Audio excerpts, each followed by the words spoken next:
Today, we are section 20. Presenting a meaning is a meeting and interview group assignment. Presented by Ahmad Khair bin Ahmad Ali Anafia, Muhammad Alif Aziz bin Nurdin, Ayub Fakhruddin bin Ramli, Lai Wai Shun, and me, Muhammad Amin Ashraf bin Yahya. Now, I will present about interviewee personal details. His name is Muhammad Zaidi bin Jaafar. He came from Tanjung Kling, Melaka, and he is 28 years old. His higher education background is Diploma in Mechanical Engineering Manufacturing at Polytechnic Merlimau, Melaka. After he graduate diploma, he doing job hunting and got an interview his first job at Infineon Technology Semiconductor at Batu Berendam, Melaka as a technician.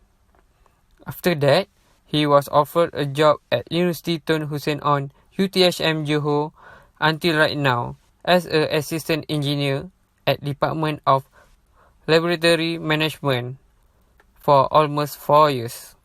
Mr. Zaidi shared that before an interview, we should do a research on the company background that we applied for. We should know what nature of business that the company involved in, so that we know what is the product or services that the company offer. This is also to know what kind of job scope of the position that we applied for involved in. When we know all of this, the interviewee will see that we have an interest towards the job applied. In addition, related certificate and document should be prepared properly in a file. The certificate and the document should be arranged in timely order, so that it can easily show what is the latest certificate or document that we have. For the finding of during interview session, he suggested that to keep avoid ask any sensitive question like how old are the interviewer, are you single or married, which political party do the interviewer support. It is because these questions are not related at all during interview. Next, wear an appropriate business attire. It is because the first judgment an interviewer makes is going to be based on how the interviewee look and what are the interviewee wearing. Lastly, ask an constructive question. For example, what skills and experience will make an ideal candidate?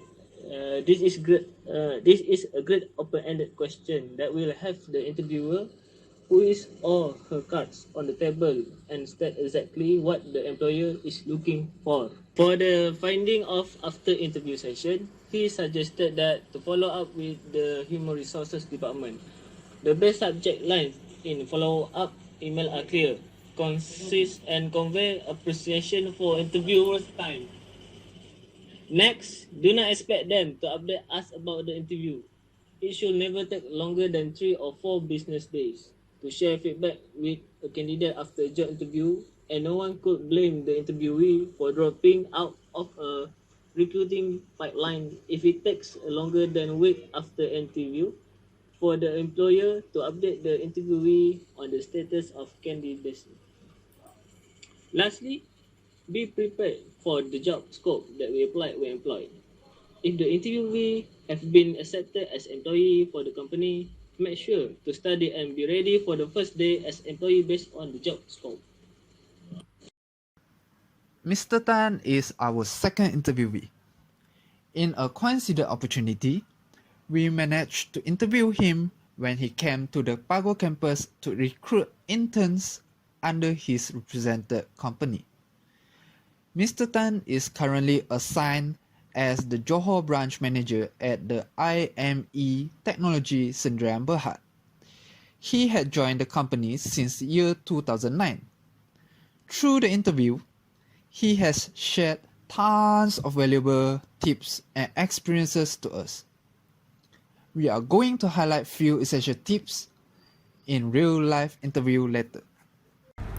For assessment during interview, attitude followed by academic and qualification include of good working habit and integrity. There is no correct answer in interview. Interviewee went to see if there is any interest in candidate about the job applied for the company. Okay, for finding number 2 is English language. First, during the interview session, the employer seeking for candidates depends on their work requirement and qualification, and not only based on their fluency in English.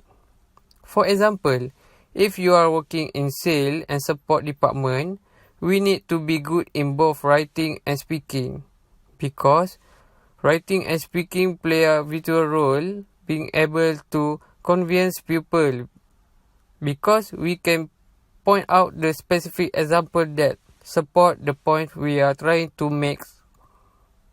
Also, fluency in English, both writing and spoken, play a critical role in many aspects of corporate life, from securing employment to communicating with clients.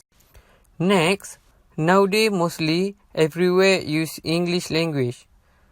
It is because most employers prefer their staff to be able to speak and write English fluently.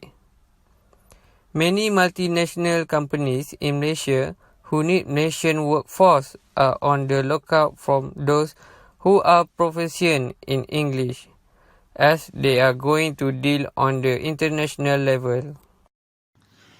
As a branch manager, Mr. Ta often involved himself to interview his potential employee. He said that he would love directly assessing his candidate rather than letting the HR department doing their design routine job, as he wants to see the attitude of the candidate as mentioned earlier. He reminded us that must do certain study on the company and position applied before attending the interview to show your respect and interest. He always encouraged his candidate to ask questions. The reason is, if the question is related to the position applied, it can show the candidate really interest and want to be employed for the job. In conclusion, there are a few things that needs to be done before an interview. We need to do a research background on company background before going to an interview. English is important nowadays. Start improving it by now. Furthermore, we need to be ready for an interview, whether it is before, during, or after an interview.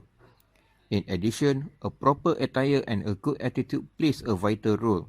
Be an active person during the interview, and sensitive questions like salary should be avoided.